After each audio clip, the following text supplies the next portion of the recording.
He was small, unathletic, and often criticised for making it to the professional game. Cole Palmer is the exact opposite of what you would expect from a Premier League superstar. However, despite his physical setbacks, he became the most valuable player who participated in the major finals at his age. 6 finals, involved in 8 goals, and won 4 trophies. But how did someone like him manage to do that? Let's find out. From Wythenshawe, it isn't known for its big stadium lights or roaring crowds. It is perhaps only known as the place where quiet magic is made, around Tesco car parks and muddy Sunday League pitches. You could picture a small boy in a raincoat, sitting on a bag of footballs at the edge of the pitch, his eyes locked on the game like his life depended on it. Palmer's love for the game was passed down to him from his father, and that man played a huge role in his development. Scott was a Sunday League veteran with over 20 years of tackles, scrapes, and late winners in the bag.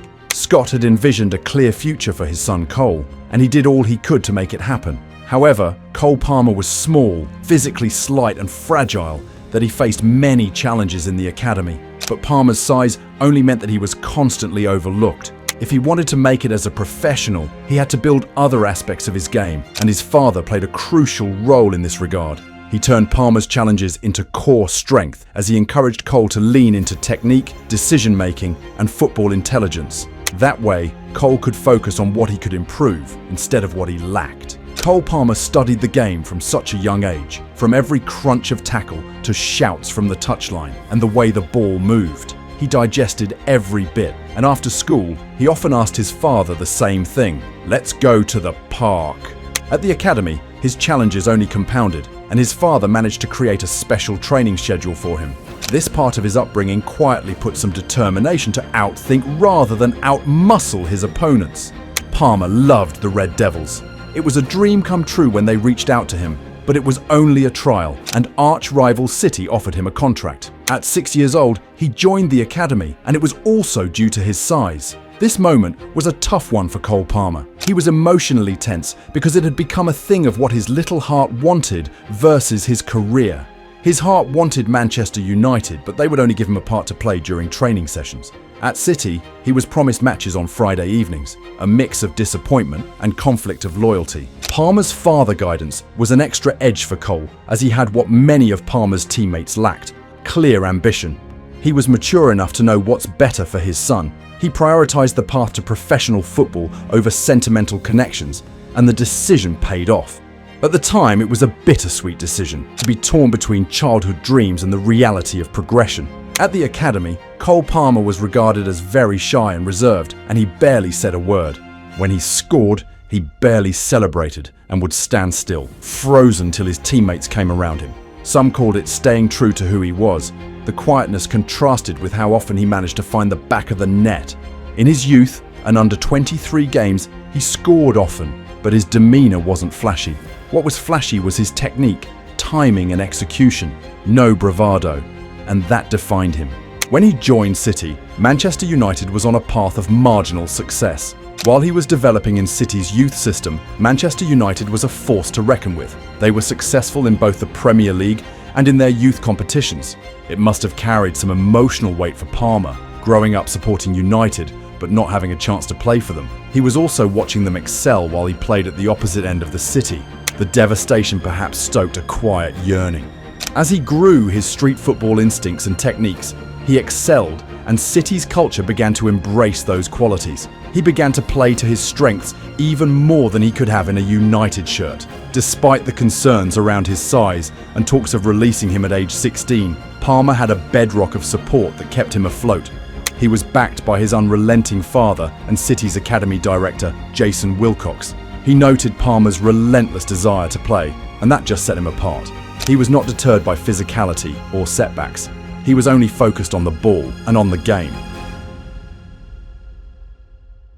Palmer rose from Manchester City's academy to Champions League glory. However, it didn't happen as smoothly as you might think. It must have felt like he had a golden ticket to success at Manchester City's academy, but his time there did not feel like that. There were long stretches where it felt like purgatory, where he was in the building but not quite in the room, where he felt like a member of Manchester City Football Club, but not a part of the football club. He was fully committed to the Citizens, and he appeared to be a product in the making.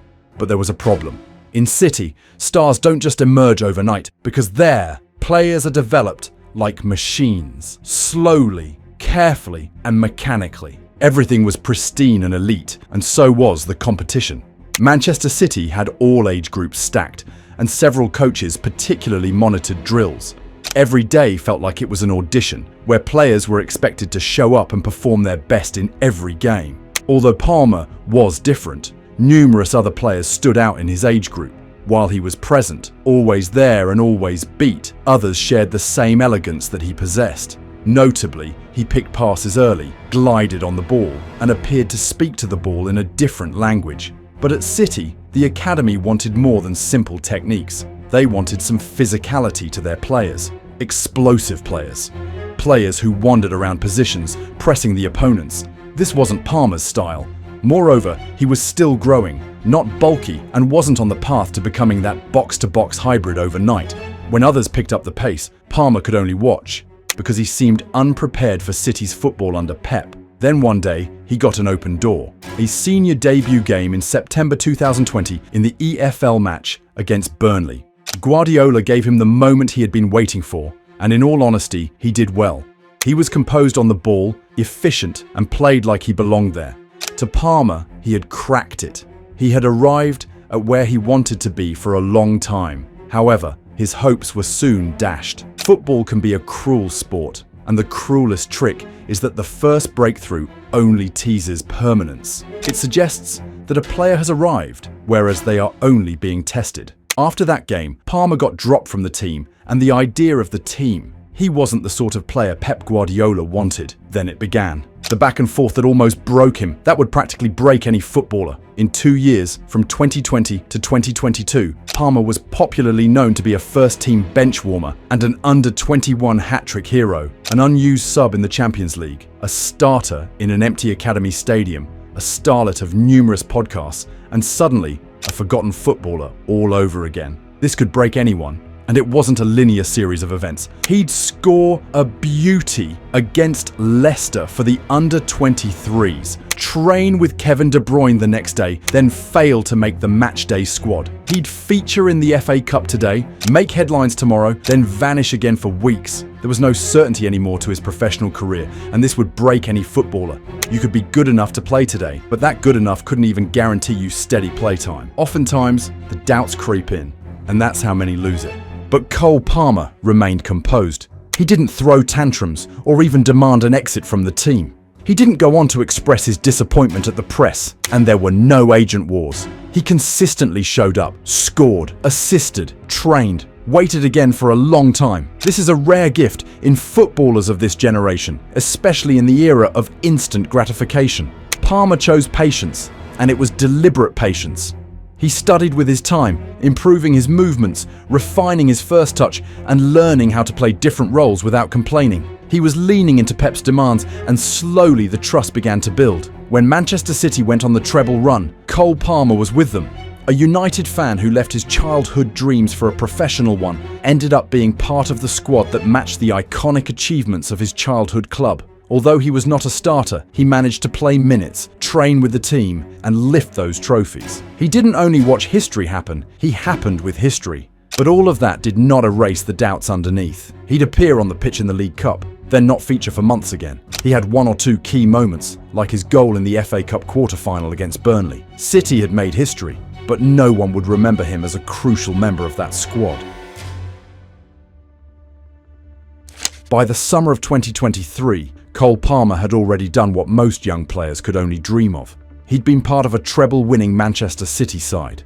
Then, barely a month later, he went from celebrating in Istanbul to deciding the European Under-21 final for England, with his deflected free kick sealing the trophy. 2 finals, 2 medals, both in the space of a few weeks. For a 21-year-old from Wythenshawe, it was the kind of stuff that happens in football fairy tales. But Cole wanted more. He knew he could do more, and he needed an opportunity to show it. But football doesn't care what you did last season.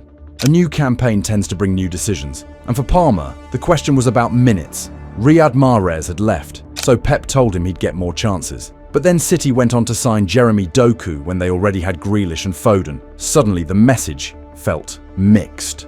For Palmer, it wasn't anger, it was clarity. If you're central to the plan, they don't go ahead and buy two big names who play in your zones. That's when it clicked for him. If he stayed, he'd be filling gaps, not leading games, and he was sure he wanted more than that. It wasn't easy. Manchester was home. His mates, his family, the same streets he'd walked since he was a kid. The thought of London didn't appeal. It felt too far, too different, like moving countries. But Chelsea's call was different. They weren't just offering a role, they were dropping £40 million for him in a squad that had already blown over £1 billion on names like Enzo Fernandez, Moises Caicedo and Mudryk. This wasn't a come and compete thing, it was a we want you to run the show. Pep didn't fight it, not because he didn't rate Palmer as he has always said in interviews, but because he understood. At City, competition is brutal. You can be brilliant and still get 10 minutes here, a cup start there. Pep knew Palmer wanted more, and maybe, deep down, he knew the kid needed to go and prove it somewhere else. So, one moment Palmer was in training at the Etihad, the next he was in the City group chat, typing his two-word exit message. I'm gone. No drawn-out goodbye, no farewell lap, a sharp cut, a new life in London. The jump from Manchester to Chelsea wasn't just about geography, it was stepping into a completely different kind of pressure. At City, winning was routine. At Chelsea, after all that spending, winning was demanded. The lights were brighter, the scrutiny harsher, the noise constant. Some thought he'd fade into the background, a £40 million bench warmer. Instead, Palmer lit the place up. From his first Premier League start, you could tell. This guy isn't here to sit on the bench. This is someone who'd been waiting for this moment for years. By the end of his debut season, he'd dropped numbers you'd expect from a Ballon d'Or shortlist. 27 goals and 15 assists in all competitions. In the Premier League alone, 22 goals and 11 assists in 33 games. Better output than many of the so-called superstars. He scored the fastest perfect hat-trick in PL history against Everton. Left foot, right foot, header, all inside one half. He joined the elite group to hit 20 plus goals and 10 plus assists in a single Premier League season, sitting alongside Thierry Henry, Mo Salah and Harry Kane. From the penalty spot, he was ice. 9 penalties, 9 goals, no misses. His stoppage time penalty against City at Stamford Bridge to make it 4-4 wasn't just a goal, it was a statement to his former club. Against United, his one-on-one finish past Onana felt personal. Week after week, he was Chelsea's go-to man, the one who dragged them into games and kept them there. The nickname from Chelsea fans, Cold Palmer, wasn't a PR gimmick. It came from those ice-cool celebrations, that shiver gesture after scoring, no running to the corner flag screaming. Just that look of, this is normal for me, this is what I do. By the season's end, the awards rolled in. Premier League Young Player of the Season, PFA Fans Player of the Year, recognition showing that this wasn't luck, this was a takeover. What made it more impressive was how he stayed cold through it all. No matter the noise, he never over-celebrated, never forced the moment. At the end of the season, it was important to ask, did he regret leaving City? Not a chance. That was an obvious question with an obvious answer. Every goal, every assist, every night under the Stamford Bridge lights was proof he'd made the right call. City had their reasons, Pep had his plan, but Palmer had his own path. And he was walking it with the same calm, ruthless precision that had got him there. This wasn't just a good debut season. This was the birth of a new star. The kind that doesn't just shine, it burns, it blinds, and it forces everyone else to notice. The skinny kid that people thought would barely survive the league is already bossing it. Chelsea didn't just buy a player, they bought a leader in the making. And the league, well, they'd been warned. At the end of the 2024-25 season, Cole Palmer lifted the golden ball at the Club World Cup for Chelsea, leaving the world and PSG fans in a shock. A game Chelsea entered as the underdogs, Cole Palmer left the Chelsea fans speechless after a scintillating performance. But to get there, you have to rewind, because the journey made the moment even sweeter. By the summer of 2024, Cole Palmer wasn't just riding a wave, he was walking into the biggest international test of his career, Euro 2024. England had the squad, the hype, and the hunger. Palmer's job, do what he'd been doing all season, change games when it mattered. And he did. In the semi-final against the Netherlands, the tension was heavy, the clock was bleeding out, and Southgate turned to him with just 10 minutes left. Palmer didn't blink. One sharp touch, one perfect pass. Ollie Watkins buried it. A last-minute winner. England were in the final, but the decider told a different story. Southgate still didn't hand Palmer a start, keeping him on the bench until the 70th minute. By then, England were chasing, down 1-0 to Spain. 3 minutes after stepping on, Palmer found the back of the net and found hope for his country. 1-1. For a moment it felt like destiny. Then Spain struck again, Oyarzabal with the dagger in the 87th minute.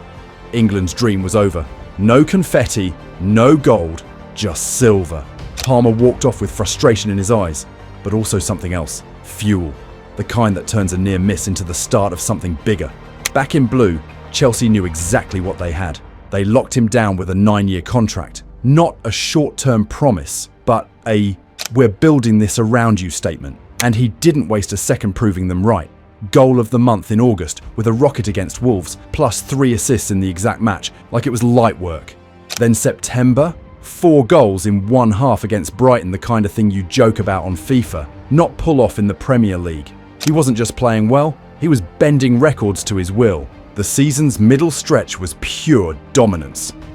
Fastest Chelsea player since Hasselbank to hit 30 league goals. Perfect penalty record of 12 out of 12, overtaking Yaya Touré's mark. Most goal contributions in a calendar year in Chelsea's Premier League history. Then came May 2025. UEFA Conference League final, Chelsea versus Real Betis.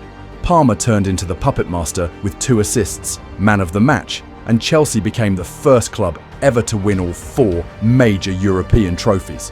You'd think that was the crescendo, right? Wrong. Palmer wasn't done conducting. A month later, FIFA Club World Cup final, Chelsea versus PSG. A star-studded Paris lineup with the hottest squad at the moment who had just flawlessly won the UEFA Champions League, but Palmer stole the stage. 2 goals, 1 assist, 3-0 in favour of Chelsea. Golden Ball for best player in the tournament. He'd scored 3 across the competition, assisted 2, and never looked like he was even breaking a sweat. And here's the sting. Every time Palmer was spraying passes or finding the net, the cameras would cut to City fans wondering, why did we let him go?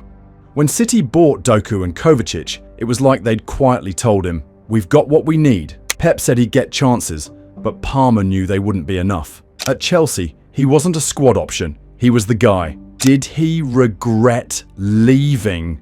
Look at the medals. Look at the stats. Look at the grin when he lifted that Club World Cup trophy. The only ones regretting anything were wearing sky blue. Palmer's 2024-2025 wasn't just a good season. It was a warning to world football. Cole Palmer is here, and he's not slowing down. When you step back and look at Cole Palmer's story, it's almost poetic. This isn't the tale of a gym-born athlete bulldozing his way to the top.